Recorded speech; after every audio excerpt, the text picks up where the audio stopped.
Good morning. Throughout this last week and over the last several weeks during the season of Lent, we've been talking as a family of faith about Leonardo da Vinci's painting of The Last Supper. Such an incredible painting, one of the most famous paintings in history. But it really is a miracle that we still even have the painting today. It has been through so much trauma in its lifetime. It was painted back between 1495 and 1498, and it's on the wall of a dining room in a monastery there in Milan, Italy. It was 1 year after it was completed in 1499 that King Louis of France came and he actually conquered this region of Italy. And when he did, he saw the painting of the Last Supper, and he was so taken by it that he actually wanted to cut out this wall, remove it, and take it with him back to France so that he could have it at his home. Fortunately, he didn't do that, and the painting survived for that time. But because of the method that Da Vinci used for painting, it wasn't up there for very permanent purposes. The paint began to flake off very slowly, but over the course of the first 50 years of its lifetime, because of the soot from oil and candles in the room and from the smoke that came from the kitchen next door to the dining room, the paint continued to chip away and peel, and the humidity did its toll on it. They believed that by the middle of the 16th century, that the painting had been ruined and was beyond repair. Fortunately, they were able to continue to work to preserve it, but then in 1652, the monastery wanted to provide a new doorway from the dining room into the kitchen, and so they actually cut out a hole in that wall, but the hole meant that they were going to have to cut out part of Jesus' feet in the painting. So part of the painting was lost as they made this new doorway from one room into another. It was in 1796 whenever Napoleon and his army came along and they conquered this area of Milan in Italy. And when they did, they decided to use the monastery as a stable. This dining room is now housing horses for Napoleon's army. Some of the soldiers who were there, they had these anti-clerical feelings. They were opposed to the church. They had very anti-Catholic feelings. And so they decided to take out some of their frustrations about priests and about the church by throwing stones at this wall where the painting was, throwing stones at the apostles.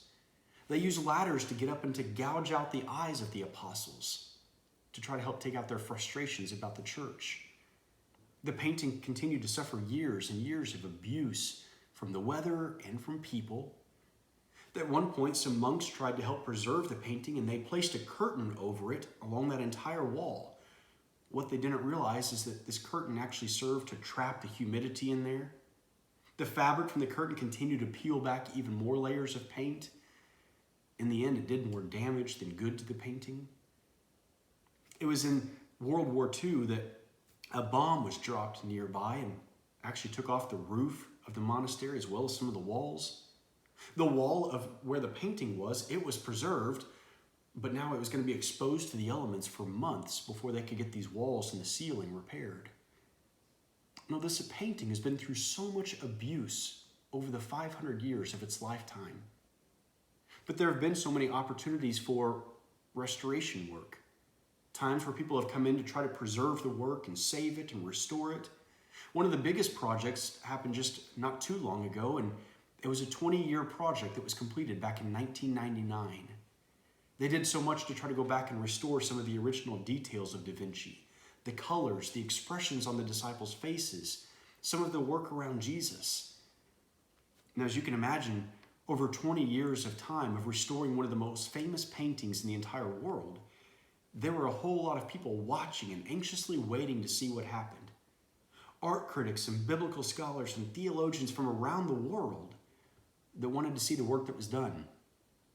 And when it was finally unveiled, there were those who came out who were the detractors. Those who didn't like what had taken place, who felt that it wasn't natural to what Da Vinci had intended. Those who felt like the colors weren't the way that they were supposed to be, and that the original artwork of Da Vinci had totally been ruined.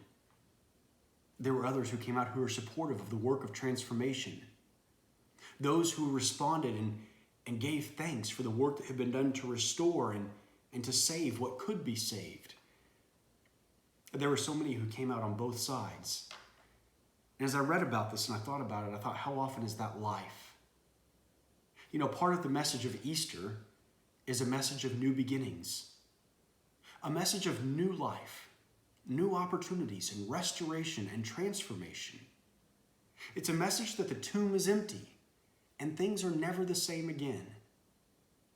And sometimes along the way, as we seek to follow God's Holy Spirit and to live into the new life that God has for us, sometimes we're going to find those detractors along the way. Those who would rather things stay exactly the way that they are.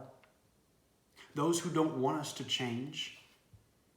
And then we're going to find those who are cheering us on to find new life, to find new beginnings, to find that gift of God's grace that gives us a new opportunity to be the very best version of ourselves.